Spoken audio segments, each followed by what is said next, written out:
저는 어떤 느낌이 들었냐면 저를 위해서 또 류대한 목사님이 추천해 주신 거 아닌가. 저 혼자 여기서 뭔가 사역을 받는 느낌이어가지고 네, 오랜만에 이렇게 저희 교회에서 예배할 때는 이거 신경쓰랴 저거 신경쓰랴 너무 이제 정신이 하나도 없는데 이곳에서 모처럼 이렇게 자유롭게 또 깊게 예배하고 또 이렇게 어떻게 하고 또 제가 좋아하는 찬양들 이렇게 많이 넣으셨는지 네, 너무 저도 은혜 받는 자리였습니다. 우리 목사님께서 소개해 주셨지만 저는 이제 천안에서 어웨이크닝이라는 사역을 하고 있고요. 그리고 한국에서는 중2까지만 있었고 중3 때 중국으로 이제 유학을 가서 중국에서 국제고등학교를 졸업하고 이제 미국으로 향했는데 사우스웨스턴 사실 졸업하지 않았고요. 근데 이제 학부 2학년까지 다니다가 목사님 너무 공감하실 거예요. 이제 거기서 이제 사실 제가 다닐 때는 한인 학생 저희 기도 모임 같은 걸 했어요. 근데 이제 방언으로 기도한다고 이제 시큐리티, 그러니까 보안, 학교 관리하는 캠퍼스 수의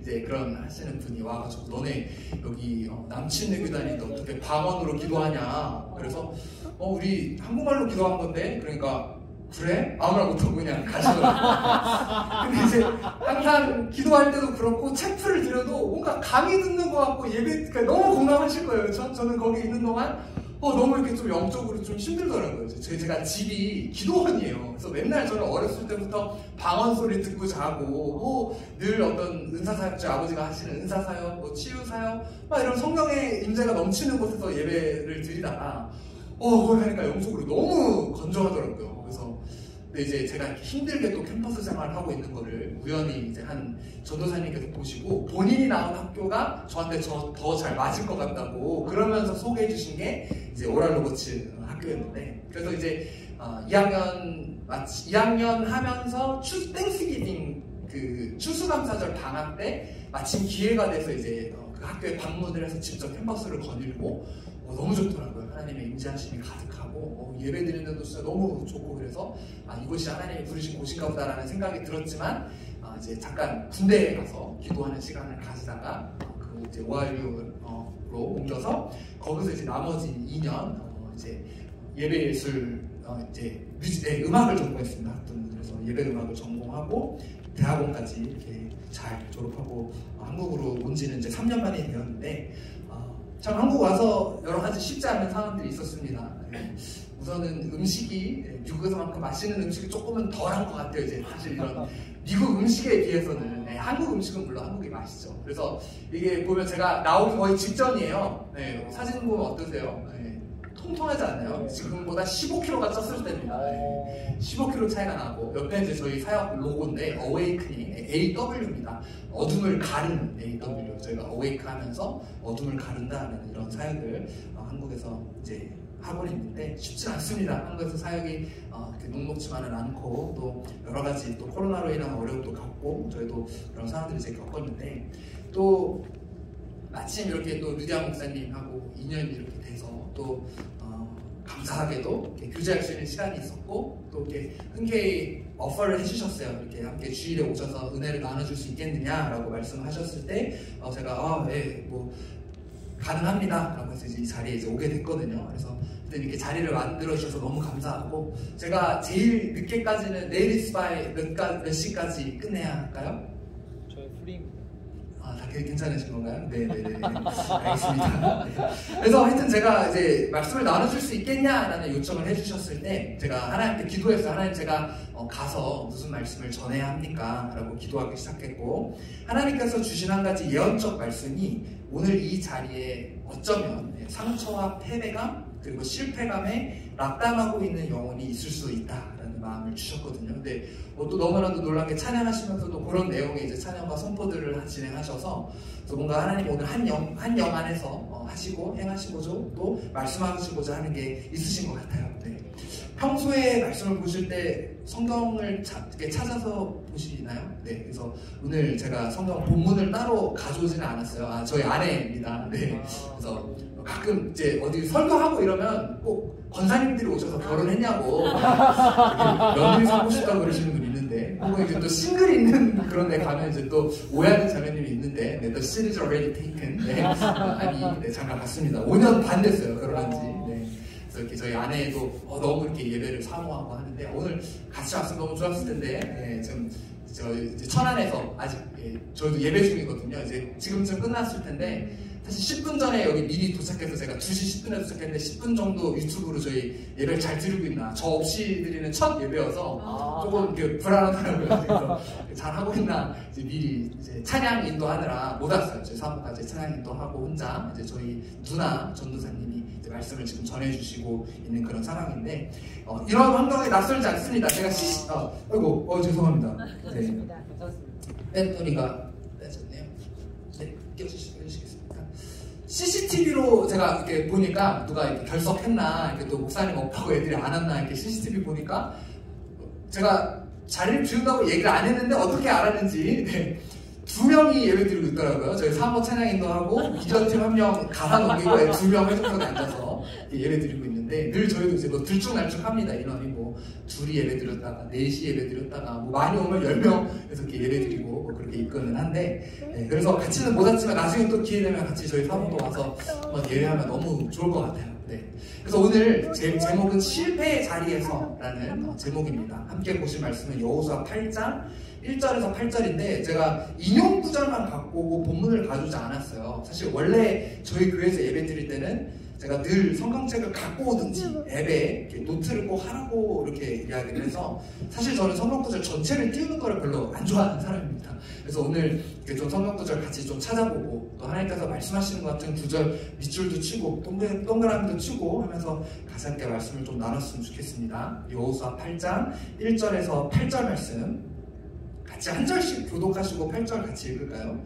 여호와께서 여호수아에게 이르시되 두려워하지 말라 놀라지 말라 군사를 다 거느리고 일어나 아이로 올라가라. 보라 내가 아이 왕과 그의 백성과 그의 성읍과 그의 땅을 다 내 손에 넘겨주었으니 너는 여리고와 그 왕에게 행한 것 같이 아이와 그 왕에게 행하되 오직 거기서 탈취할 물건과 가축은 스스로 가져라.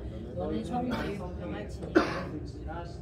이에 여호수아가 일어나서 군사와 함께 아이로 올라가려 하여 용사 3만 명을 뽑아 밤에 보내며 그들에게 명령하여 이르되 너희는 성읍 뒤로 가서 성읍을 향하여 매복하되 그 성읍에서 너무 멀리 가지 말고 다 스스로 준비하라.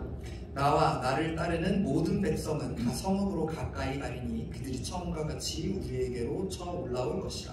그리할 때에 우리가 그들 앞에서 도망하면 그들이 나와서 우리를 추격하며 이르되 그들이 처음과 같이 우리 앞에서 도망한다 하고 우리의 유인을 받아 그 성읍에서 멀리가는 것이라. 우리가 그들 앞에서 도망하거든 너희가 매복하는 곳에서 일어나 그 성읍을 점령하라. 너희 하나님 여호와께서 그 성읍을 너희 손에 주시리라.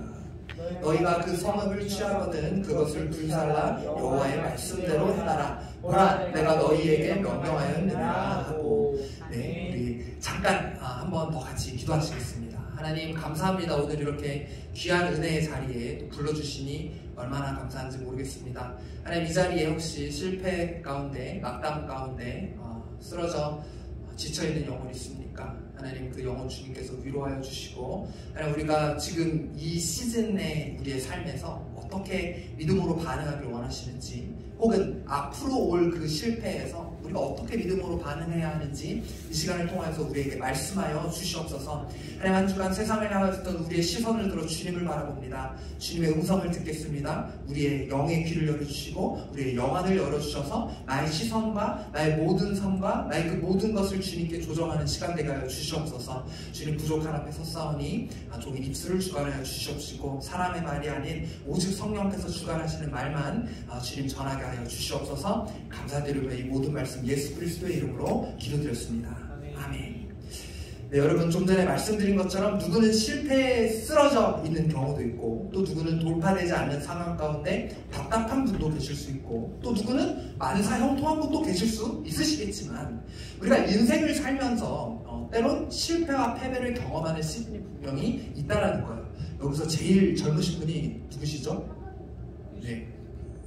저 애기 말고 몇 살이에요? 한국 나이 19살. 네네네. 우리 19년을 살아왔지만 19년 살면서도 분명히 인생에 어려움이 있었죠? 네, 눈쳤게 저희 교회 중등부 아이한테 있었죠 하니까 없다고 그러더라고요. 네, 엄마 아빠가 잘해줘가지고. 우리가 인생을 얼마나 살았든지 간에 인생을 살면서 어려움, 특히 때로는 실패한 것 같은 그런 때도 분명히 있어요. 그래서 혹은 지금은 괜찮아도 앞으로 그런 게 다가올 때가 있거든요. 오늘 본문에 등장하는 이스라엘도 그렇습니다. 이들이 오랜 시간 동안 기다리던 그 약속의 땅에 드디어 들어가게 돼요. 그래서 첫 번째 세대와 다른 새로운 세대가 약속의 땅에 들어가거든요. 첫 번째 맨날 불평하고 모세 때려 죽이고 애굽으로 돌아가자라고 했었던 그 세대들은 노뱀 사건 때 대부분이 죽습니다. 그리고 이제는 하나님이 새로운 세대를 일으키셔서 여호수아와 갈렙과 함께 그 약속의 땅에 들어가게 되죠. 어떤 일을 겪습니까? 요단강이 갈라지는 기적을 경험하고, 요단강을 넘어서는 이번에 여리고성, 절대 무너질 거와도 같지 않았던 그 여리고성이 무너지는 그런 기적을 경험하죠. 그러나 그들에게도 찾아온 실패, 패배가 있었으니 그게 바로 여리고 다음에 만난 아이성입니다. 간략하게 요약하자면 아이성 전투 이야기들 한 번쯤 들어보셨죠? 아간이라는 사람이 여리고에서 하나님께서 취하지 말라고 하신 물품을 취하게 됩니다. 자기 욕심에 전리품을 챙기게 된 거죠. 이런 죄를 저질렀고, 그리고 아간뿐만 아니에요. 이스라엘 전체가 어떻게 보면 하나님 앞에 죄를 저질렀음을 우리가 그 본문을 자세히 읽으면 알 수 있는데, 여호수아하고 이스라엘은요 하나님 앞에 묻지도 않고 정탐꾼을 보내요. 자기들 마음대로. 그리고 그 정탐꾼을 보내서 대충 정탐꾼들이 와서 보고하고 거기에 따라서 사람을 보내서 공격을 합니다. 어떤 일이 일어났을까요? 하나님께 묻지 않았기 때문에, 또 죄가 있었기 때문에 대패를 하게 되죠. 그래서 혼비백산하면서 도망가면서 사람들이 붙잡혀서 죽고 막 이런 일을 겪게 됩니다. 하나님은 그럼에도 불구하고 말 안 듣는 실패하는 자리에 있는 이 이스라엘을 그 실패의 자리에 내버려 두지 않고 회복으로 그들을 초청하셨다는 거예요. 때로는 우리가 실패의 자리에 있는 것처럼 느껴질 때도 있지만 하나님이 늘 우리를 회복으로 초청하신다는 것을 여러분들 꼭 기억하셨으면 좋겠습니다.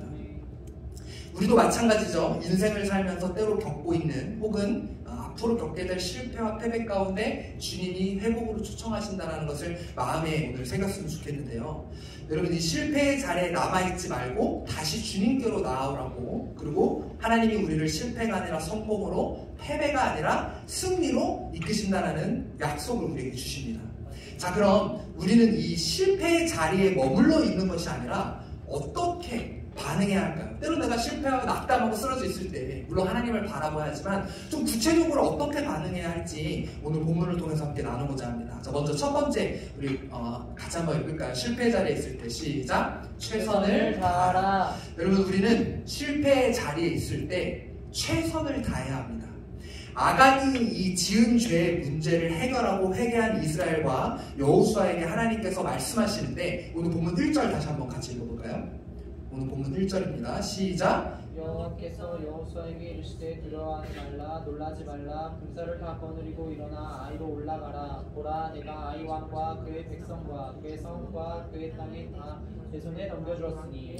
네, 여기서 지금 뭐라고 하나님이 이야기하고 있습니까? 만약에 밑줄이나 동그라미를 쓰시면 군사를 다 거느리고의 표시를 해보시겠어요? 군사를 다 거느리고, 모든 군사를 다 거느리고 두 번째 전쟁에 참여하라고 하나님이 말씀을 하고 계신 거예요. 왜 그러냐? 처음에 아이성을 정탐했다 그랬죠. 하나님께 묻지도 않고. 그리고서 이스라엘이 뭐라고 말하냐면 7장 3절입니다. 여기 이렇게 제가 여기 밑에 인용 구절을 준비했어요. 여호수아에게로 돌아와 그에게 이르되 백성을 다 올라가게 하지 말고 몇 명만? 2,3천 명만 올라가서 아이를 치게 하소서. 그들은 소수이니 모든 백성을 그리로 보내어 수고롭게 하지 마소서 하므로, 정탐꾼들의 보고는 2,3천 명으로 충분히 점령할 수 있는 성이라는 거예요. 그래서 실제로 2,3천 명만 보냈다라는 건데, 그게 아니라 하나님은 지금 다시 두 번째 전쟁을 치를 때는 어떻게 보내라? 모든 군사, 가용 가능한 모든 군사를 보내라고 말씀을 하고 계시다는 거예요. 여러분, 이렇듯 주님께서는 늘 우리에게 매사에 최선을 다할 것을 말씀하십니다. 여러분은 삶의 모든 영역에 최선을 다하고 계십니까? 직장에, 혹은 공부하시는 분들은 학업에, 교회 생활과 여러분이 맡으시는 삶의 모든 영역에 최선을 다하고 계십니까? 많은 성도들이 신앙생활을 하면서 아, 이 정도면 되겠지. 자기가 할 만큼 하고 혼자 만족하는 사람이 있어요. 이런 사람이 있어요. 그냥 저 목사님 저는 주일 예배 드려요. 목사님 저 주일 성수하고요. 11조 하고요. 근데 뭐를 그렇게 더 해야 합니까? 그거 하면 천국 가는 줄 알아요. 근데 삶에서 하나님과의 관계는 전혀 없는 그런 사람을 볼 때마다 제 가슴이 너무 답답하고 무너져 내려요. 아무리 권면해도 듣질 않아요. 저는 너무 바빠요. 제가 여기서 더 뭐를 하고 싶지가 않습니다. 목사님 죄송합니다. 이렇게 이야기하는 사람들이 너무 많이 있는데, 여러분 그것이 아니라 우리가 정한 기준이 아니라 내가 진짜 할 수 있는 만큼 신앙생활에서도 뭐 주중에 말씀 읽는 것도 그렇고 기도의 자리로 나아가는 것도 그렇고 나와 하나님과의 예배 시간, 그리고 뭐 혹시 뭐 따로 양육하시거나 뭐 이렇게 진행하시는 게 있는지 모르겠는데 뭔가 목사님이 뭔가 어떤 기도하면서 방향으로 이끌어 가시면 그 길에 내가 최선을 다해서 좀 뭔가 가능한 한 안에서 그렇게 나아가고 해야 하는데, 제가 너무 답답한 게 제가 지금 생각하고 있는 환경에서 너무나도 감사한 게 아예 태어나서 교회 처음 나온 사람들이 회중의 대부분이에요. 원래 몇 명 없지만. 그래서 예배 드릴 때도 저랑 사모만 엄청 막 열심히 이러고 있고 반응이 없어요. 찬양할 때 다 그냥 이렇게 입만 뻑뻑뻑 하고 있거든요. 그러니까 뭔가 아직 예배의 깊이를 경험해보지 못한 친구들이 많은데, 그리고 이제 제가 하는 또 중요하게 여기는 게 뭐냐, 매일 최소 하루에 한 장 정도는 말씀을 읽자, 그리고 하나님 앞에 나아가자. 그거 한 장 읽는데 5분도 안 걸리는데, 그래서 이런 거를 이제 강조를 많이 해요. 근데 그런 것도 안 해요. 저 너무 바빠요 목사님. 아니 한 장 읽는 게 얼마나 걸린다고 이해를 안 하지만 그런 거에 너무 막 부담을 느끼고 막 하는 그런 친구들을 볼 때마다 제가 너무 답답하거든요. 근데 그게 아니라 우리가 매사에 신앙생활에서도 그렇고 직장생활에서도 그렇고 모든 부분에 우리는 최선을 다해야 합니다. 대충 신앙생활하는 게 아니라 최선을 다할 때 하나님께서 우리에게 승리와 성공을 약속하신다는 것을 기억했으면 좋겠어요. 여러분 만약에 아이성이 아니라 이 아이성이 여리고성만큼 큰 성이었다면, 아이성이 아니라 어른성처럼 좋습니다. 큰 성이었다면 이 사람들이 이렇게 하나님께 기도도 안 해보고 대충 몇 명 보내서 전쟁을 했을까요? 그러지 않았을 거예요. 여리고성 나아가가 전에는 하나님 앞에 묻고 하나님의 말씀하신 대로 이렇게 돌고 순종하면서 했는데, 이 성이 눈에 보기에는 작아 보이니까 최선을 다하지 않았던 거죠. 근데 이런 게 아니라 우리는 늘 최선을 다해야 합니다. 크고 작은 일 모두 하나님과 함께하기 위해서 하나님의 도우심을 구하고 하나님께서 말씀하신 대로 우리가 최선을 다하며 나아가야 합니다. 여러분 하나님은 그런 우리의 마음을 보세요. 내가 어떻게 잘하냐 이런 게 아니라 내가 정말 최선을 다했는지 그렇지 않았는지 하나님 우리에게 구하시는 것은 그것입니다. 그래서 여러분 실패의 자리에 때로는 있다 할지라도 최선을 다해서 다시 하나님 앞에 일어나 나아가시는 여러분들이 되셨으면 좋겠습니다. 자, 그 다음 두 번째, 우리가 실패의 자리에 있을 때 어떻게 해야 할까요? 함께 읽습니다. 시작. 여호와께서 명령하신 그대로 하라. 여호와께서 명령하신 그대로 행해야 합니다. 자, 오늘 본문 8절로 다시 가볼까요? 여호수아 8장 8절. 자, 함께 읽습니다. 시작. 너희가 그 성읍을 취하거든 그것을 불살라. 여호와의 말씀대로 행하라. 보라 내가 너희에게 명령하였느니라 하고. 네, 밑줄 치실 수 있으시면 여호와의 말씀대로 행하라의 밑줄을 그으세요. 여호와의 말씀대로 행하라. 여러분 결론부터 말씀드리자면 이번 전쟁에서는 지난번 전쟁과는 다르게 너무나도 당연하게 완승을 거둡니다. 승리하면서 아이성에 있었던 사람 수에 대해서 25절에 가면 언급을 하고 있는데 뭐라고 언급을 하고 있냐면 남녀만 12,000명이 있었다라고 이야기하고 있어요. 자, 그러면 대충 뭐 남녀 비율이 5대5라고 생각을 해도 최소 남자가 6,000명 정도 있는 거잖아요. 근데 아까 처음 공격할 때 몇 명으로 갔다고요? 2,000~3,000명으로 무슨 12,000명 있는 성을 공격을 해요. 그럼 애초에 아간이 사실 죄를 짓지 않았어도 이거는 말이 안 되는 게임인 거예요. 원래 이 병법에 의하면은 공성할 때, 성을 공격할 때 최소 성 안에 있는 인원보다 3배, 2배에서 3배 정도 많은 인원으로 공격하라고 하거든요. 원래 수비하는 게 더 쉽습니다. 공격하는 게 더 어려워요. 근데 이거는 애초에 얼토당토하지도 않은 인원으로 가서 보내놨으니 이게 이길 수가 없죠. 뭐 물론 그 인원 안에 하나님이 역사하셨다라면 이겼을 수도 있지만 하나님께 물어보지도 않고 지들 마음대로 2-3천 명 보내서 이길 수 없는 게임을 애초에 했었다는 거예요. 하나님 뭐 지게 했다 이런 게 아닌 거죠. 애초에 하나님이 돕지 않으셨고 그들은 결국 패배했었다는 거예요. 여러분 이런 것처럼 우리의 인간의 판단 자체가 완전하지 않습니다. 자기들이 판단했을 때는 아이 성이니까 조그만 성이니까 2-3천 명은 되겠지 했는데 그 판단이 틀렸다는 거죠.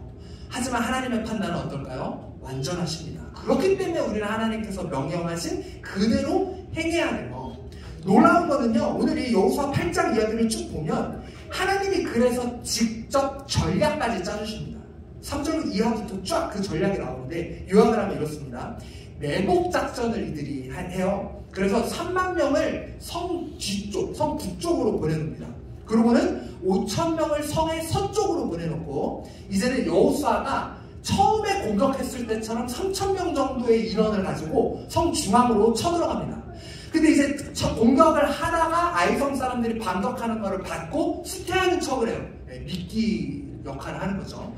아이성 사람 입장에서 이렇습니다. 얘네들 바보네. 아니 처음에 졌으면 좀 뭔가 전법을 바꿔야 되는데 그 인원 그대로 똑같이 공격해보니까 이번에는 우리가 너네를 아주 대패를 하게 하겠다. 처음에는 36명만 죽었거든요. 그래서 이번에는 너네를 내가 아주 씨를 말려버리겠다라는 마음으로 공격을 해서 나옵니다.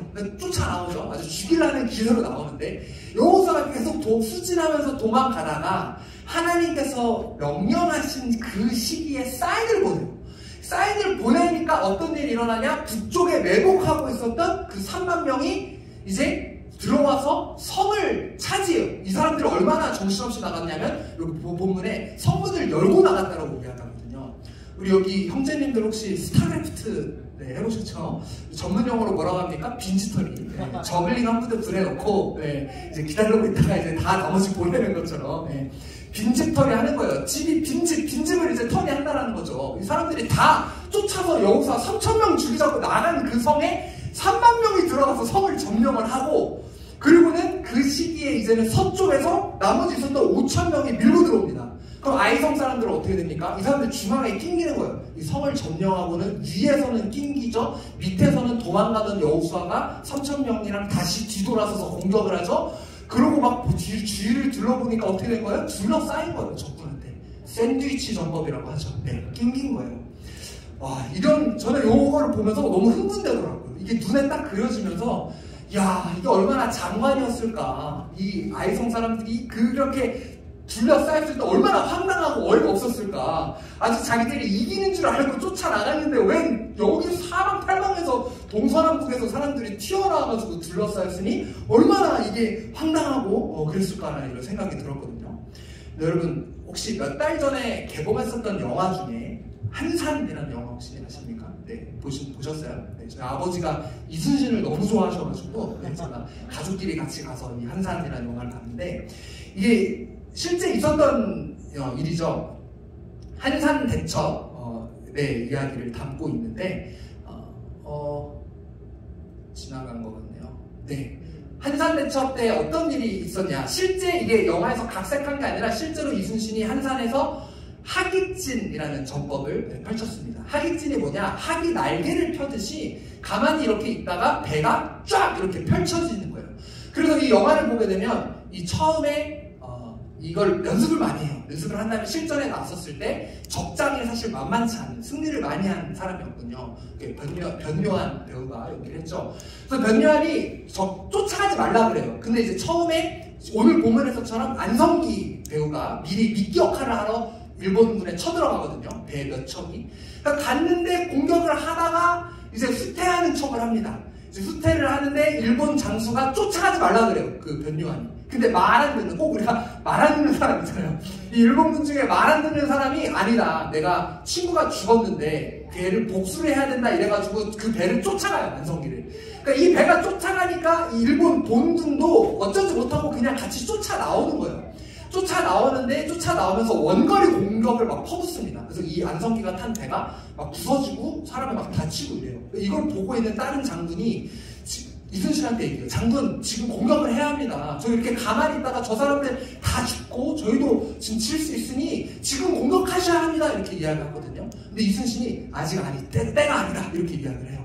그리고 이렇게 기다리고 있는데 여전히 막 일본 군이 원거리 공격을 퍼부니까 이 사람들도 막 그 대포를 맞는 거 이렇게 기다리고 있는데, 그래서 그 진영에 있었던 어떤 한 배우가 그 장군이 못 참고 우리라도 그냥 공격해야 된다. 이대로 있다가 다 진다. 이렇게 말 안 듣고 대열을 이탈하려고 그러거든요. 이런 걸 보면서 또 이순신의 보좌관이 이야기하는 거예요. 장군, 지금이라도 공격해야 합니다. 근데 여전히 이순신이 이렇게 이야기해요. 아직 때가 아니다. 기다려야 한다. 왜 그러냐면 일본군이 충분히 들어오지 않은 상태에서 하깃진을 펼치면 이 사람이 둘러싸이지가 않아요. 일본이 충분히 깊숙이 들어온 상태에서 하깃진을 펼쳐야 서라운디드가 이렇게 되는 거죠. 주변에 둘러싸이는 거죠. 그래서 그때를 정확하게 기다렸다가 때가 딱 되자 이순신이 지금이다! 하깃진을 펼쳐라! 라고 이야기를 하니까 그때 쫙 이렇게 펼쳐서 아주 공격을 퍼붓는데, 그때 심지어 뒤에서는 뭐가 등장하냐? 거북선이 등장하죠. 거북선이 막 등장하면서 배를 쳐부시고 막 몸으로 막 몸빵하고 막 그러면서 대승을 거두는데 아주 이게 명장면이거든요. 그래서 일본 사람들이 이 전투 이후에 아주 정말 그 트라우마를 받게 됐는데, 여러분 일본 사람들 아직도 거북이를 무서워하는 거 아세요? 그래서 일본 게임에 보면 끝판왕 보스가 거북이인 경우가 많아요. 슈퍼마리오도 생각해보세요. 거북이가 악당이죠. 네. 이렇게 트라우마를 안길 정도의 대패를 하게 된 거예요. 근데 하여튼 제가 오늘 이 여우사 8장을 읽으면서 한 살이 딱 떠오르는 거예요. 제일 중요했던 게 뭐냐? 이순신의 그 신호. 지금이다. 하깃진을 펼쳐라. 이게 조금이라도 일렀다라면 전쟁에서 이기지 못했을 거예요. 왜냐하면 일본군이 훨씬 많았거든요. 그런데 오늘 본문에서도 마찬가지라는 거예요. 이들이 이런 뭐 샌드위치 전법을 계산을 했지만 중요한 건 뭐냐? 타이밍이 중요한데 그 타이밍을 여호수아가 정한 게 아니라 하나님이 그 타이밍을 직접 알려주셨다는 거예요. 하나님이 명하신 그 타이밍에 여호수아가 사인을 보냈고, 그 사인에 맞춰서 이스라엘이 순종하면서 반응했을 때 결국 이 전쟁에서 승리하게 되었다는 겁니다. 이렇듯 이 두 번째 전투는요, 철저히 하나님 말씀하신 대로 순종하면서 치렀다는 겁니다.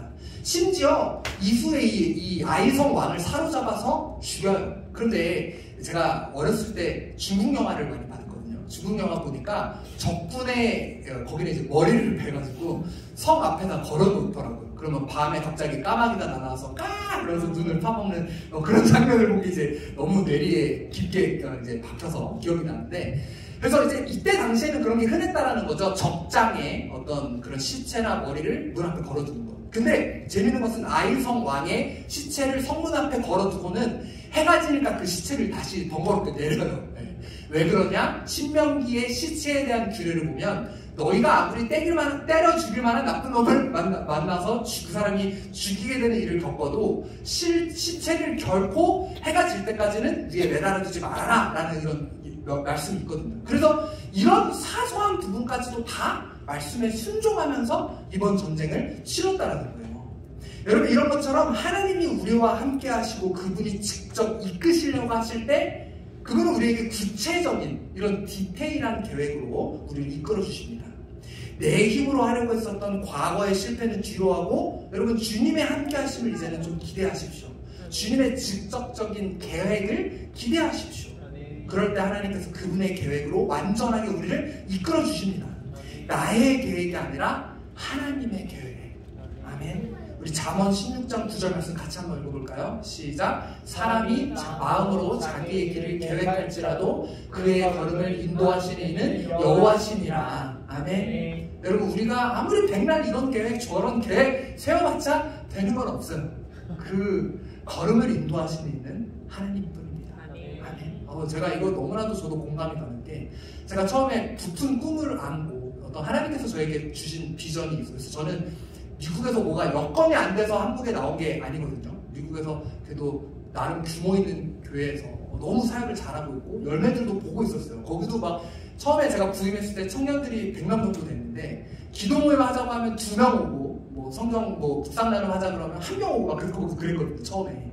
그래서 제가 진짜 눈물로 씨앗을 뿌리니까 막 공동체가 변화되기 시작하는데 와 이 막 부흥이 오고 막 너무 진짜 한참 딱 좋을 그때 하나님 저에게 한국에 갈 시즌이다 라고 말씀을 주셨어요. 그래서 원래 예전부터 저는 한국에 궁극적으로 가야 된다라는 마음이 있었거든요. 그래서 저는 한국을 나올 때 그래서 딱 제일 사역을 잘할 때 사표를 딱 담임 목사님한테 드리고 그래서 한국에 저는 하나님 부르셔서 가야 됩니다 이렇게 이야기하니까 담임 목사님이 김 목사 아니어도 한국에 사역할 사람 많은데 왜 가냐고 미세먼지 심하니까 가지 말라고 그러시더라고요. 그래서 그래도 부르심이 너무 확실해서 가야 된다 이렇게 이야기를 하고 저는 남들한테 기도 제목 나눌 때 이렇게 나눴어요. 선교하러 한국 간다고. 그래서 저는 저 이렇게 아직까지도 기도로 후원해 주시는 분이 있거든요. 그분이 저희 청년이었는데 그 가정이 젊은 가정이 김한영 선교사님께 이렇게 써서 저희한테 선교 헌금을 주실 정도로 저는 이런 마음을 품고 한국에 왔거든요. 그래서 한국에 와서 내가 이것도 하고 저것도 하고 막 이렇게 나름 또 하나님 저에게 주신 은사들이 또 나름 많아요. 그래서 그것들을 이제 활용하려고 예배팀도 꾸려서 예배 사역도 해보고 이게 좀 코로나 때 좀 저희가 어려워서 이게 뭔가 영어를 알려주면 사람들이 올까? 무료 영어 수업 막 이런 거 해가지고 막 인스타 올리고 하는데 아무도 안 해요. 지원을 안 해서 영어 수업은 못했고요.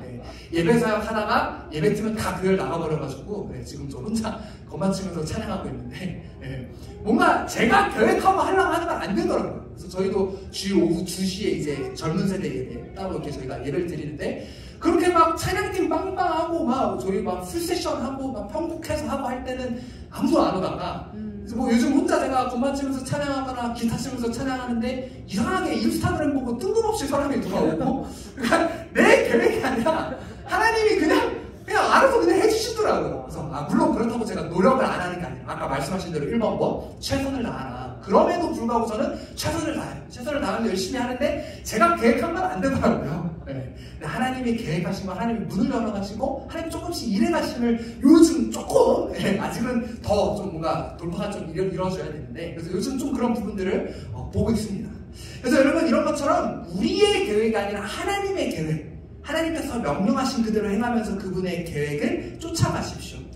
하나님께서 명령하신 그대로 할 때 하나님 우리에게 주시는 축복이 있어요. 먼저 첫 번째 축복은 뭐냐면 하나님이 직접적으로 전략을 짜서 디테일한 계획을 짜서 우리를 인도하신다는 것 자체가 너무나도 큰 축복 아닙니까?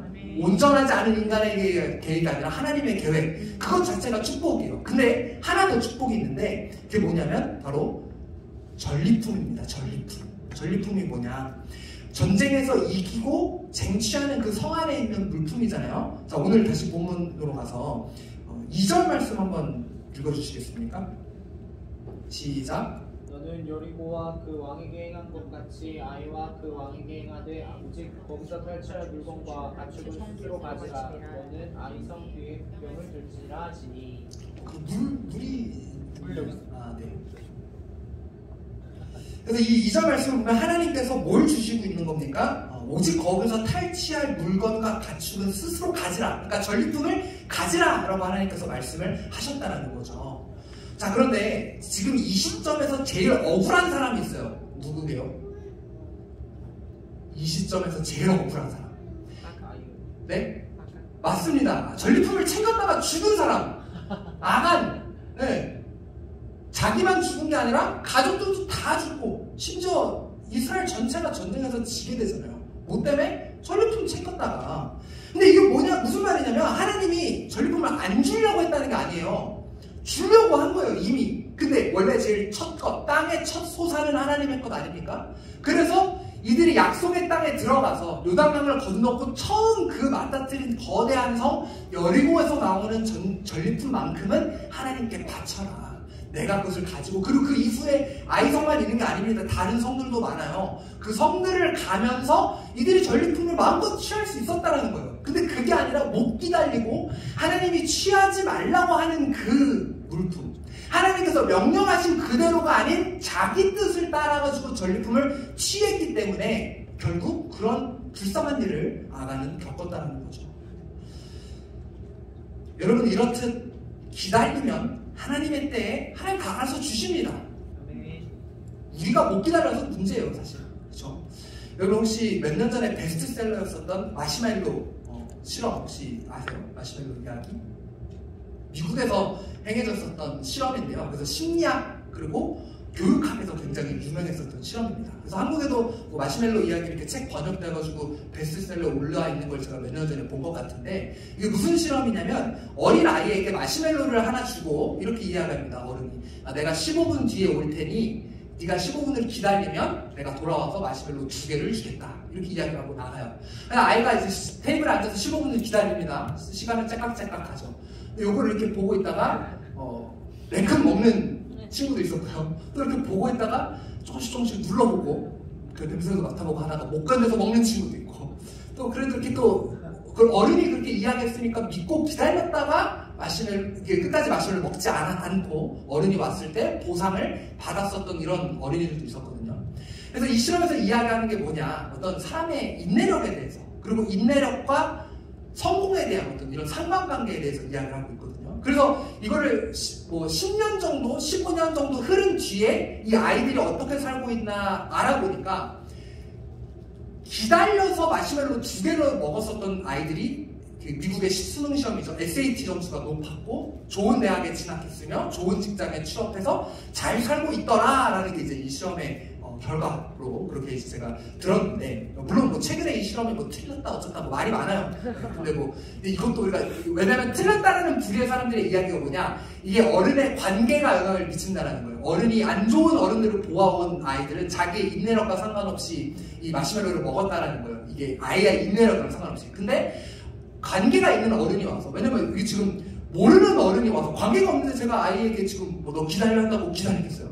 그게 아니라 관계가 있는 저희 교회 아이한테 좀 기다릴래? 내가 뭐 해줄게 라고 하면 아이가 믿고 기다린다는 거예요. 그래서 이 실험이 틀렸다라는 최근에 또 이야기가 있는데, 근데 뭐 그것도 마찬가지죠. 하나님과의 우리의 관계 안에서 우리가 기다리고 하나님을 신뢰할 때 하나님께서 보상을 주신다는 거예요. 여러분, 이런 것처럼 뭐 마시멜로가 맞다 틀렸다 그런 걸 떠나서 제가 하고자 하는 말이 이겁니다. 우리 하나님의 계획을 믿고 인내하고 신뢰하고 있습니까?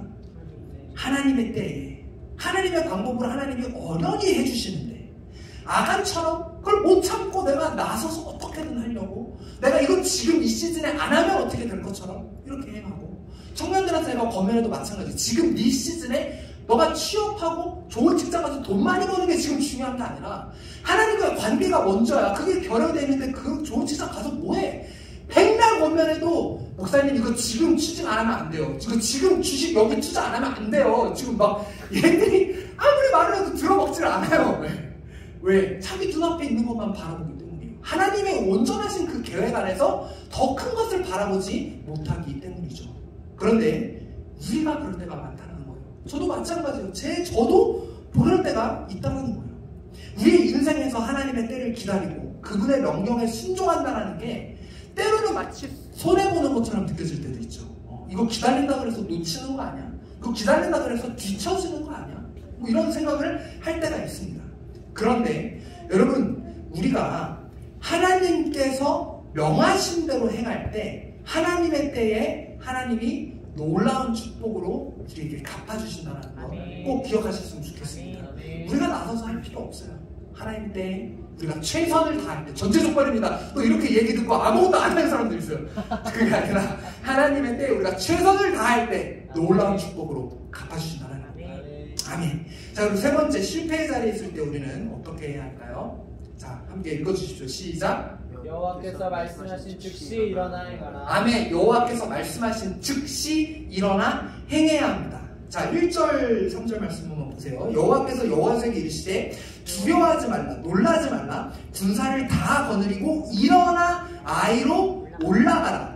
보라, 내가 아이 왕과 그의 백성과 그의 성읍과 그의 땅을 다 내 손에 넘겨주었으니. 이렇게 하나님께서 명령하시자 3절에 뭐라고 이야기합니까? 이에 여호수아가 일어나서 군사와 함께 아이로 올라가려 하여 용사 3만 명을 뽑아 밤에 보내며. 하나님께서 말씀하신 그 즉시 여호수아는 일어나 반응했다라는 겁니다. 패배감에 주저앉아 있지 말고 우리는 하나님께서 말씀하신 즉시 일어나 행해야 합니다. 이런 사람이 있어요. 나중에 할게요, 주님. 저 지금 너무 힘들어요. 이 핑계 저 핑계 대면서 피하고, 혹은 실패감과 절망감에 너무 지나치게 거기에 빠져있는 사람이 있어요. 막 두려움 가운데. 근데 그게 아니라 그걸 털어내고 즉시 일어나 순종해야 합니다.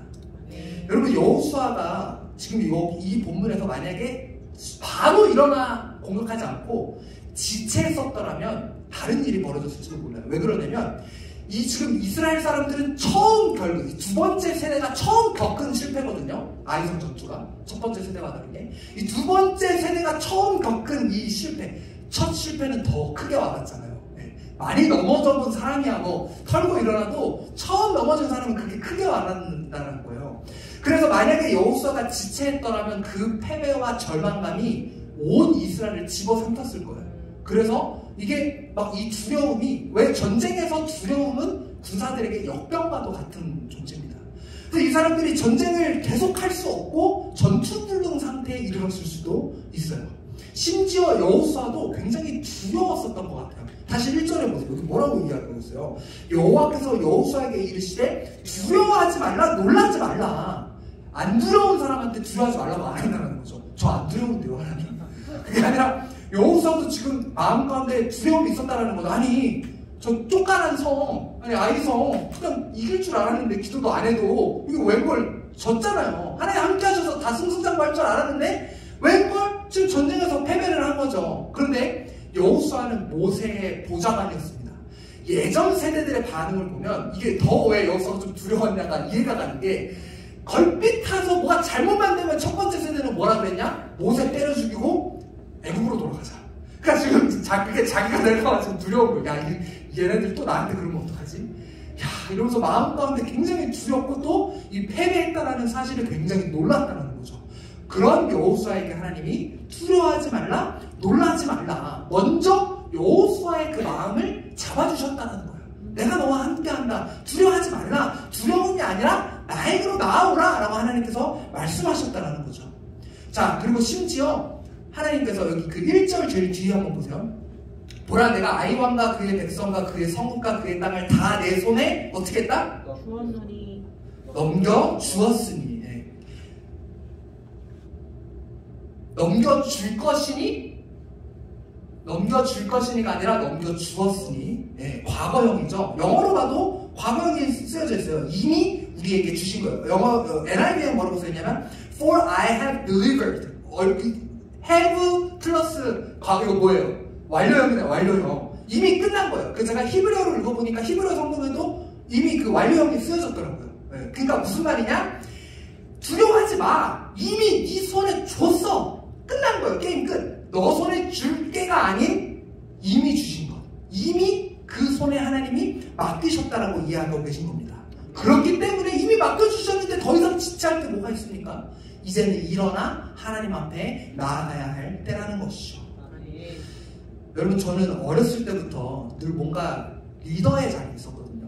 뭐 중등부 때도 교회에서 중등부 회장하고, 학교에서도 뭐 반장하고, 뭐 회장하고, 그리고 이제 제가 중국으로 유학 가서도 저희 학교에서 제일 큰 형이어가지고 늘 이런 뭔가 큰 형 역할, 리더 역할을 늘 했어요. 그리고 이제 아까 말씀드렸듯이 이제 미국으로 대학을 가서도 거기 다 나이 지긋하신 전도사님, 목사님들이 있는데 20살짜리 제가 이제 기도 모임, 이제 인도자 중 한 명으로 제가 늘 기도 모임 인도하고 했거든요. 그래서 이제 그때도 늘 어떻게 보면 이렇게 그때도 기도 모임도 있었고 다른 뭐 학생회 이런 데서도 뭐도 하고, 항상 그때도 어렸지만 20살, 21살 때도 그랬고, 또 사역을 시작하면서는 물론 중고등부 뭐 전도사, 청년부 전도사 할 때 늘 이제 아이들과 청년들에게 어떤 일을 시킬 때도 있고 부탁할 때도 있고 권면할 때도 있었어요. 근데 그때마다 그거를 받아들이는 사람들이 다 다른데, 네 하면서 즉각 순종하는 청년도 있고, 아니면 좀 민기적거리다가 나중에 하는 애 있고, 아니면 어떤 애는 싫은데요, 목사님. 진짜 제가 그 얘기를 들어봤어요. 기껏 막 앞에 두고 신방하면서 막 이렇게 불과 같은 말씀을 쏟아내면서 제가 막 얘기했거든요. 무슨 얘기를 했냐. 사실 이 뒤에 요단강에 갈라지는 기적에서는 여호수아가 먼저 선포하고 제사장들이 발을 내딛으니까 그 강이 멈추는 기적이 일어났잖아요. 그래서 제가 이렇게 막 그 얘기를 막 설명하면서 같이 믿음의 발걸음을 내딛어줬으면 좋겠다. 믿음으로 발을 내딛자. 그럴 때 우리 공동체가 변화될 것이다. 그럴 때 저는 이 청년이 아멘할 줄 알았거든요. 싫은데요. 저 굉장히 깜짝 놀랐어요. 회장이었거든요. 심지어 청년부 회장이. 예.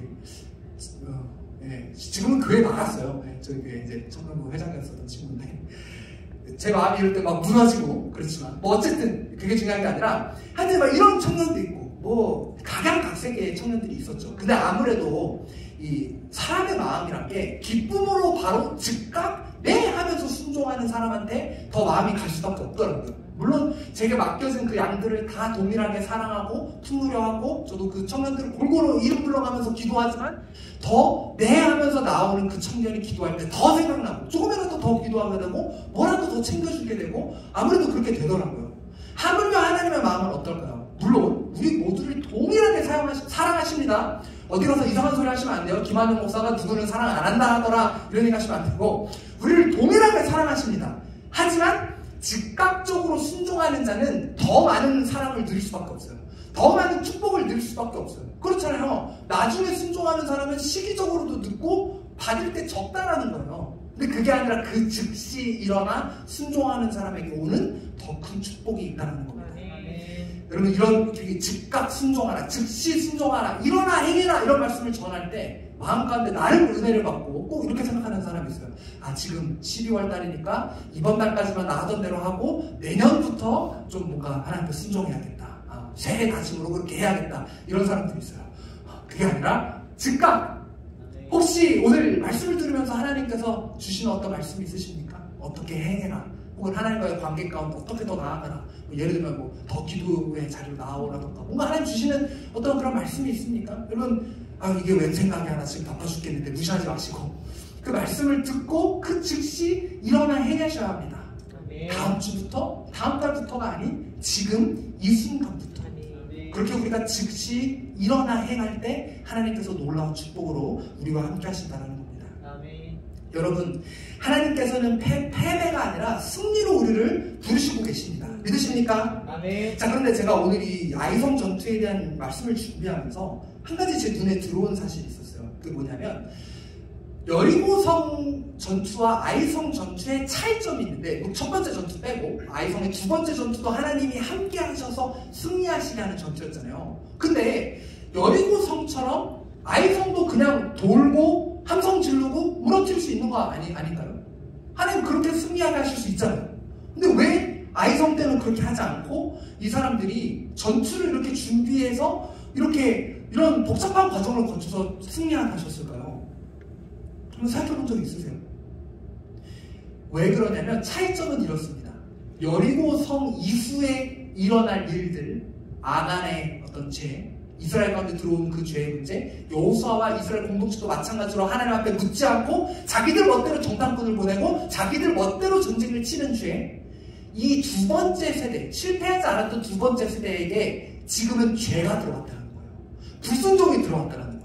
그래서 하나님 입장에서는 이제는 이들의 믿음을 테스트한다는 거예요. 니들이 진짜 내 말을 듣고 순종하면서 오는지 아니면 또 너희의 죄성대로 니들 멋대로 하는지 하나님이 그것을 볼 필요가 있으셨다는 거예요. 왜? 순종하지 않으면 또 실패하니까, 또 패배하니까.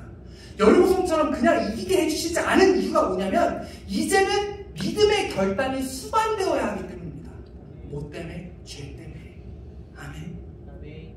죄가 들어오기 전에는 하나님이 주권적으로 이끌어 주셨습니다. 그런데 죄가 들어온 이후는 하나님도 우리의 결단과 믿음을 보고 역사해 주신다는 거예요. 더 이상 여리고처럼 가만히 앉아 있어서는 아이성을 점령할 수 없다는 겁니다. 여러분 삶에 있어서 아이성은 무엇입니까? 여러분이 점령해야 할 그 영역은 무엇입니까?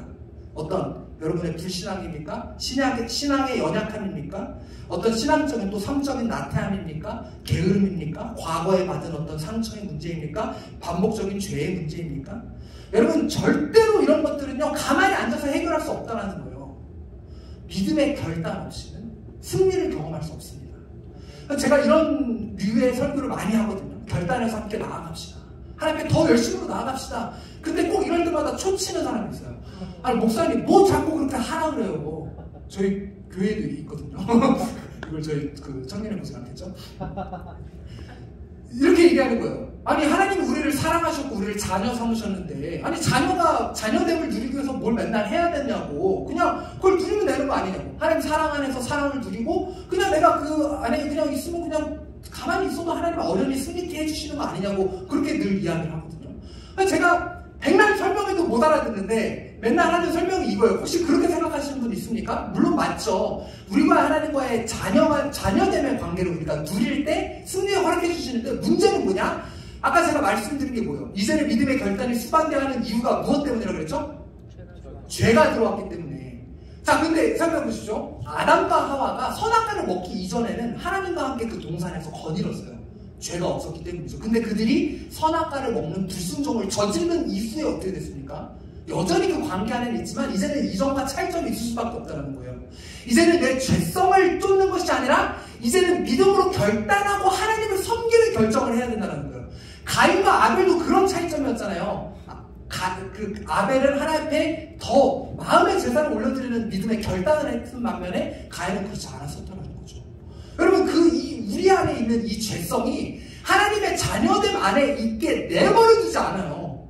여러분, 저는 가끔씩 그냥 가만히 있다가 제 안에 떠오르는 생각들을 볼 때 너무 깜짝깜짝 놀라거든요. 진짜 막 어떤 더러운 생각들, 말도 안 되는 생각들이 문득문득 떠오를 때가 있어요. 저만 그런 건가요? 네, 아니죠. 네. 그럴 때 있으시죠? 뭐 별로 공감 안 하시는, 거룩해가지고 별로 공감 안 하시는 것 같은데. 네. 저는 그럴 때가 있어요. 그래서 진짜 내가 죄인이구나. 그래서 저는 날마다 항상 매일 기도할 때마다 하는 게 꼭 갈라디아서 2장 20절을 기도하거든요. 내가 그리스도와 함께 십자가에 못 박혔나니 그런즉 이제 내가 사는 것이 아니요 내 안에 그리스도께서 사신 것이라. 나는 십자가에 죽고 예수 그리스도 사는 삶, 그거를 고백하지 않으면 내 죄성이 자꾸 튀어나오는 거예요. 한 번은 저희 사모가 이런 얘기를 하더라고요. 아니, 얼마 전에 손톱 잘랐는데 왜 이렇게 자꾸 손톱이 또 잘랐는지 모르겠다고. 여러분, 이런 것처럼 손톱 매일 잘라야지 1년에 한 번 자르실 수 있어요? 부흥회 때 한 번 쥐어 이러고 잘라내고 손톱 이만큼 길러가지고. 여러분, 그게 아니라 손톱 자주 잘라야 되잖아요. 심지어 우리 안에 있는 죄성을 어떤 애는 매일매일 잘라야 돼요. 매일매일도 아니에요. 제가 이렇게 기도하고 나서 집에 들어갔는데 또 아내와 싸우고 있는 제 모습을 보면서 주님 자른다고 잘랐는데 주님 저를 못 박았는데 아직도 제 자아가 튀어나오는군요. 이런 저만 그런 거 아니죠? 공감하시죠? 이런 죄성이 하나님의 그 자녀됨을 누리지 못하게 해요. 그리고 우리의 대적 마귀 사탄이 가만히 둡니까? 우리를? 가만히 안 두죠. 으렁거리면서 우리를 집어삼키려고 하고 있는데 어떻게 가만히 앉아가지고 말씀도 안 듣고 기도도 안 하고 예배도 안 드리고 무슨 자녀됨을 누리겠다라는 거예요. 절대로 가만히 앉아서는 돌파가 일어날 수 없고 승리가 우리에게 허락될 수 없다라는 거예요. 가만히 앉아서는 우리 삶에 있는 아이성을 점령할 수 없다는 것 꼭 기억하셨으면 좋겠습니다. 이스라엘에게도 이런 믿음의 결단을 요구하여서 이제는 패배가 아니라 승리로 하나님께서 이끄셨고, 또 오늘 우리에게도 동일하게 믿음의 결단을 요구하시면서 우리를 패배가 아니라 승리로 이끄시고 계시다는 겁니다. 여러분, 우리 삶에 있는, 우리 신앙에 있는 그 아이성을 점령하기 위해 함께 최선을 다해 하나님 말씀의 순종에 일어나지 않으시겠습니까? 우리의 그 결단에 하나님께서 응답하실 거예요. 그리고 패배가 승리로, 실패가 성공으로 바꿔질 것입니다. 더 이상 패배의 자리에서 또 실패의 자리에서 주저앉아 있지 말고 하나님 앞에 결단하면서 일어났으면 좋겠습니다. 여러분, 지금은 일어나야 할 때입니다. 더 이상 가만히 주저앉아 있을 때가 아니에요. 혹시 오늘 말씀을 들으면서 마음 가운데 떠오르는 실패나 상처나 어떤 그런 부분이 있으십니까? 여러분, 그 낙담함에 주저앉아 계시지 마시고 이제는 일어나 하나님 앞에 나아가십시오. 우리가 일어나 그분 앞에 나아갈 때 하나님께서 분명히 우리를 회복해 하실 것입니다. 이 시간 우리 같이 함께 좀 찬양하면서 기도하는 시간 가졌으면 좋겠는데요. 세상의 유혹과 시험이 우리에게 몰려온다 할지라도 우리의 힘으로 그것을 하려는 게 아니라 모든 것을 행하시는, 또 나의 삶을 이끄시는 그 주님을 의뢰한다는 마음, 오늘 말씀 기억하면서 우리 함께 이 찬양하시고 잠시 기도하는 시간 갖도록 하겠습니다.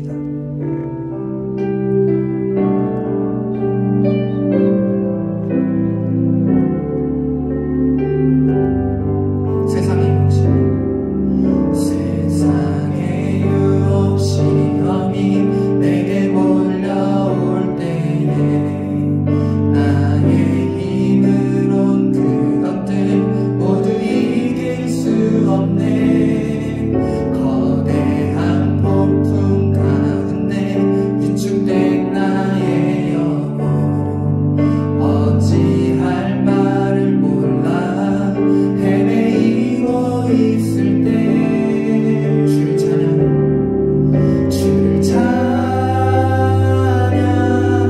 손을 들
것입니다. 이 자리 가운데 혹시 두려운 마음에, 절망 가운데 앞에 있는 어떤 일들, 내가 해야 할 일들, 하나님께서 명령하신 그 일들을 향한 어떤 두려움에 있는 분 계십니까? 그것이 자신 없음입니까? 과거여도 실수로 인한 트라우마입니까? 여러분, 이 시간 하나님께서 말씀하십니다. 내가 너와 함께하리라. 두려워 말라, 놀라지 말라. 내가 너를 굳세 오른팔로 붙들어주리라. 여러분, 우리가 해봤자 소용없습니다. 이 시간 하나님이 알아서 해준다고 하십니다. 더 이상 두려움의 자리에 머물러 있지 말고 이제 하나님께서 부르시는 그 자리에 나오십시오. 하나님께서 알아서 해주신다 말씀하십니다.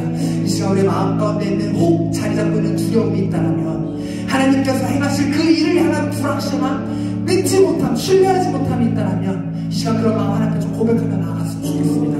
하나님, 두려움이 아니라 이제는 주님이 부어주시는 그 사랑으로 나의 마음을 가득 채워주시옵소서. 하나님께서 주시는 그 소망으로 가득 채워주시옵소서. 하나님, 이 자리에 앉은 한 사람 한 사람의 마음을 주님의 사랑과 영광의 소망으로 가득 채워주시옵소서. 하나님, 예배의 처소가 더 이상 그 어떤 악한 영의 간괴, 두려움이 아니라 하나님의 영광으로 덮어주시옵소서. 이 시간 우리의 삶에 있는 그 모든 두려움의 영역들, 자신 없는 영역들, 걱정되는 영역들 하나님께 올려드리고, 하나님, 주님께 내어드려오니 주님 일하여 주시옵소서라고 우리 한 번 더 오늘 말씀 의거하면서 기도하심으로 나아갑니다.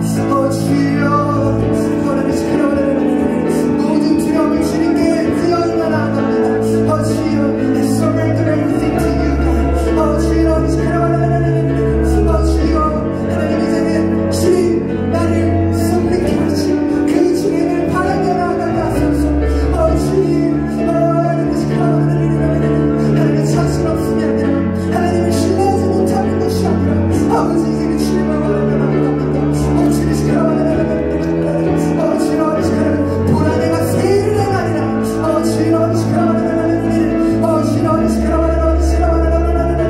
광야의 샘을 내리라, 사막의 강을 내리라, 광야의 길을 내리라. 아버지, 돌파가 일어날 것을 믿게 하여 주시옵소서. 돌파가 일어날지어다. 그 성은 무너져 내릴지어다. 아버지의 마음 가운데 있는 그 모든 것들 이 시간 주님을 일하며 나아가오니, 아버지, 주님이 일하시는 온전히 바라보게 하여 주시옵소서. 주여,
치유가 치유가 필요한 그 영역들, 열등감, 자신없음, 두려움, 걱정, 이 시간 성령께서 여러분들 마음 가운데 운행하십니다. 이 시간 예수 그리스도의 이름으로 명하느니 그 두려움은 떠나갈지어다. 하나님을 신뢰하지 못하는 마음은 떠나갈지어다. 과거에 매여있는 영혼 하나님께서 앞으로 나오라고 하십니다. 이전 것은 지나갔으니 보라 새 것이 되었도다.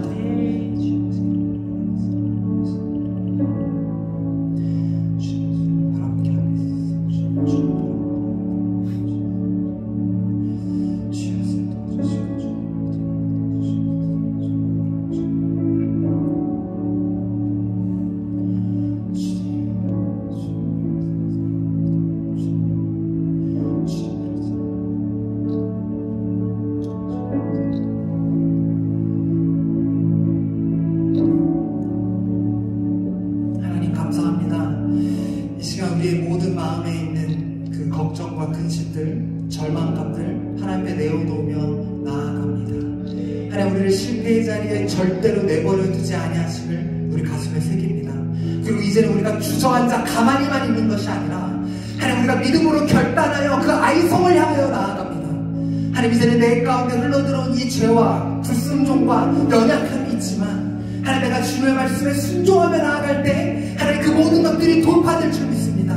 하나님 이 시간 주님을 의뢰하며 나아가오니 주의 성령으로 우리를 붙들어 주시옵소서. 나의 힘이 아니라 하나님을 의뢰하며 나아가게 하여 주시옵소서. 하나님께서 이끌어 가신다고 하십니다. 하나님이 이스라엘에게 디테일한 계획을 주시고 그대로 이끌어 가신 것처럼 우리의 삶과 또 이 교회와 또 이 자리와 여러분의 삶 한 사람 한 사람을 주께서 이끌어 가신다 말씀하십니다.